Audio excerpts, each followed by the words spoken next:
જવનું ચિહ્ન છે. જવના ચિહ્નનું કોઈ ધ્યાન કરે, તમામ પ્રકારની ભૌતિકતાઓ એને પ્રાપ્ત થાય. દુર્લભ જ ના રહે, પણ ખોવાઈ જવું જોઈએ.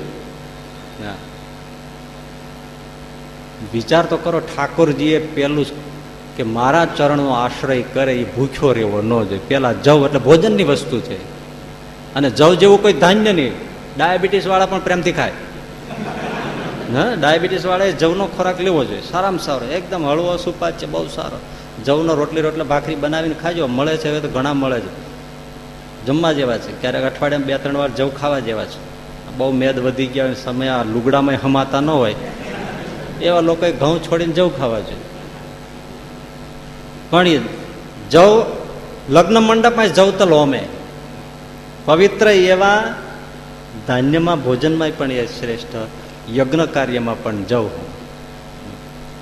એટલે જવનું ધ્યાન કરે એને કોઈ વાતની ભૌતિકતામાં ખામી ના. પછી આવે જાંબુ. જાંબુ કેવા મીઠા મધુરા, અત્યારે તમે જોવા આમ અત્યારે મોંઘા થઈ ગયા, પણ અને હોય જ ને અત્યારે ભગવાનના જાંબુનું ધ્યાન કરવું એ કંઈ સહેલું તો થોડું છે. પણ એ જાંબુનું ધ્યાન કરે અને જો એમાં ચિત્ત લાગી જાય તો ભાઈ સંસારના તમામ વિષયો ખાટા થઈ જાય અને આ મધુરતામાં ખોવાઈ જાય. જાંબુનો રસ આ કરે, સંસારના વિષયો એ ખાટા થઈ જાય, આ રસમાં ખોવાય છે. પછી આવે વજ્ર. વજ્ર ઇન્દ્રનું હથિયાર છે. મોટા મોટા પહાડો ઉપર ખાલી ઇન્દ્ર આમ મૂકી દે ને તો પહાડો ચૂરે ચૂરા થઈ જાય, એવું ભયંકર વજ્ર અસ્ત્ર છે. દધીચી આપણે આમ સાબરમતીને તીરે હતા, એના કરોડરજ્જુનામાંથી વૃત્રાસુરને મારવા માટે ઇન્દ્રએ વજ્ર નામનું હથિયાર બનાવ્યું છે, હજી એની પાસે છે. એ વજ્ર કઠિનમાં કઠિન પદાર્થને તોડી નાખે, એનાથી કોઈ કઠિન નહીં.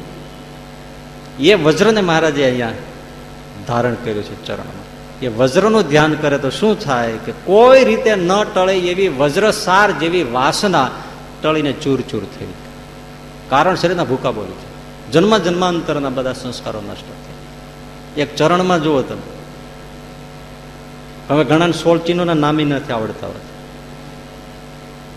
રોજે ધ્યાન તો કરવું જોઈએ. કમસે કમ ચરણારવી નાની મળે છે એ છબી, એ પૂજામાં વચ્ચે પધરાવવી જોઈએ ને રોજ દર્શન કરવું જોઈએ, ચિંતન કરવું જોઈએ. પછી આવે ઉર્ધ્વ રેખા. સદૈવ ઉર્ધ્વ રેખાનું ધ્યાન કરનારાને ઉર્ધ્વ ગતિ જ થાય છે.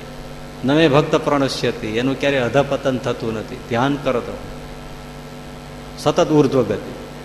આપણે ટૂંકમાં લઈએ છીએ, બાકી મને લાગે છે હરિસ્મૃતિમાં તો એનો વિસ્તારથી વાત લઈને દ્રષ્ટાંતો સાથે લીધેલું છે. પછી આવે કેતુ.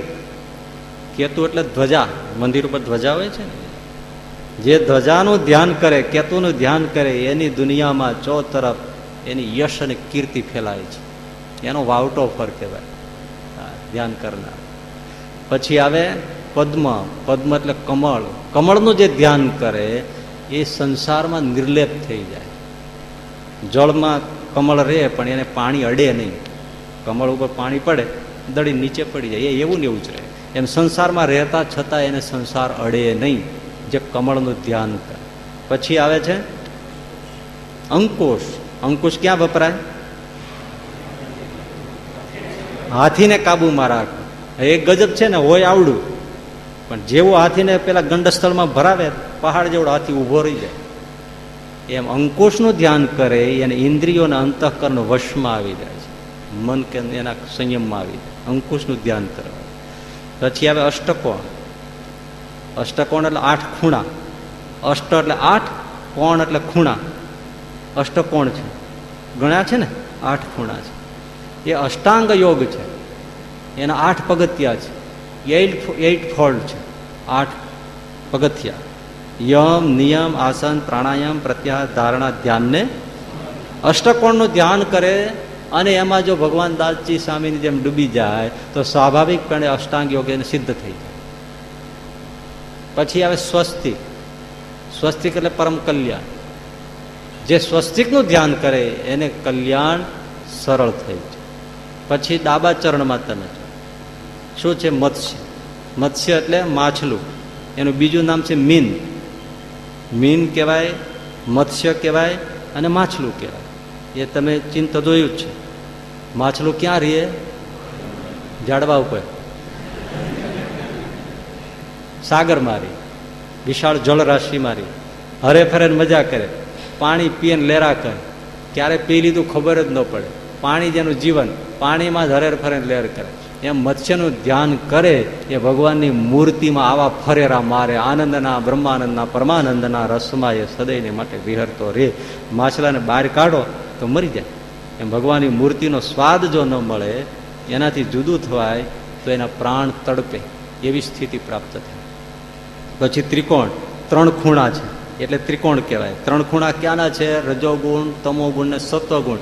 3 ગુણને પાર કરી જાય, ગુણાતી સ્થિતિને પામે. પછી આવે ગૌપદ, એટલે ગૌપદ એટલે ગૌ એટલે ગાય, પદ એટલે પગલું, ગૌપદ એટલે ગાયનું પગલું. એનું ધ્યાન કરે શું થાય? તો આ સંસાર સાગર છે ને તરવો બહુ કઠણ છે, પણ ગૌપદનું ધ્યાન કરે એના માટે આ સંસાર ગાયના પગલા જેટલો સુલભ થઈ જાય તરવામાં. પછી આવે ધનુષ, ધનુષનું ધ્યાન કરે અને ચિંતન કરે તો બાહ્ય શત્રુઓને મારી હટાવે. બાહ્ય શત્રુઓ કે કાળ માયા કર્માદિક તો ખરા જ, પણ એને સત્સંગમાં ભજનમાં વિરોધ કરનારા જે કઈ પરિબળો હોય એને જીતી લે. હા, એટલે અહીંયા જરાક આપણે કહેવાનું મન થાય કે કોઈને ઘરમાં કે બીજે ક્યાંય ભજન ભક્તિ સત્સંગમાં નડતા હોય, એ જો ધનુષનું ધ્યાન વિશેષપણે કરે તો એના શત્રુઓ છે ને એ બધા હટે. પછી આવે છે વ્યોમ. વ્યોમ એટલે આકાશ. આકાશ જેવી વ્યાપકતા થાય. કેવી વ્યાપકાનંદ સ્વામી વગેરેને તમે જો બ્રહ્માંડોમાં વ્યાપે એવી એને સિદ્ધિ સહજ થાય, વ્યાપક દ્રષ્ટિ પણ થાય. પછી આવે અર્ધચંદ્ર. અર્ધચંદ્ર આનો બીજનો ચંદ્ર હોય છે ને એ અર્ધચંદ્ર છે. ધીમે ધીમે એનો પ્રકાશ વધે અને પાછું બીજનો દ્વિતીયાનો ચંદ છે એને બધા નમસ્કાર કરે.